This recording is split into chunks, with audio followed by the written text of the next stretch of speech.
ஐயனார் துணை சீரியலில் அடுத்து வர எபிசோடில் நம்ம சேரன் இருந்துட்டு இன்னைக்கு பொண்ணு வீட்டுக்காரங்க வீட்டுக்கு வர போகிறாங்க அப்படின்ற மாதிரி சொல்லிட்டு வீடே பயங்கரமாக ரெக்ரியேட் பண்ணிகிட்டு இருக்காங்க.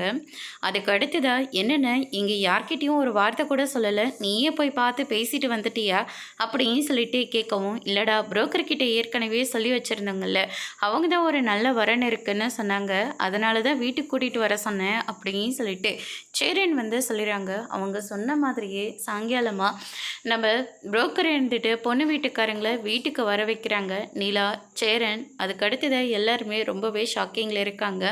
நீ தான் பொண்ணாமா அப்படின்னு சொல்லிட்டு நடேசன் கேட்கவும், ஆமாம் சார், நான் தான் பொண்ணு, எனக்கு இது செகண்ட் மேரேஜ், இன்னும் ஃபஸ்ட் மேரேஜ் டிவோர்ஸ் ஆகலை, இன்னும் கொஞ்ச நாளில் டிவோர்ஸ் கிடச்சிரும், டிவோர்ஸ் கிடச்ச கையோட நான் கல்யாணம் பண்ணிக்கலான் இருக்கேன், அதனால தான் வீட்டெல்லாம் பார்த்துட்டு போகலான்னு வந்தேன், எனக்கு வீடு ரொம்ப பிடிச்சிருச்சு, மாப்பிள்ளையும் ரொம்ப பிடிச்சிருச்சு அப்படின்ற மாதிரி சொல்லிடுறாங்க. நீங்கள் ஓகேன்னு சொன்னால் ஒரு நல்ல நாள் பார்த்து நம்ம நிச்சயதார்த்தம் பண்ணி வச்சிடலாம், டிவோர்ஸ் கிடைச்ச கையோட கல்யாணத்தையும் பேசி முடிச்சிடலாம் அப்படின்ற மாதிரி பொண்ணு வீட்டுக்காரங்க சொல்லிட்டு போயிடுறாங்க.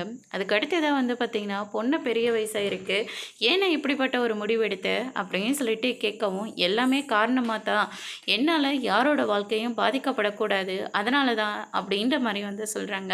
நடேசன் இருந்துட்டு, உனக்கு என்னடா இப்படி ஒரு தலையெழுத்து, அந்த பொண்ணு ஏற்கனவே கல்யாணம் ஆன பொண்ணு வேற அப்படின்ற மாதிரி சொல்கிறாங்க. நான் ஏற்கனவே எல்லாம் பேசி முடிச்சிட்டேன்பா அப்படின்ற மாதிரி சேரன் சொல்லிடுறாங்க. அதோட இன்னைக்கான பிரம்ம முடிச்சிருக்காங்க.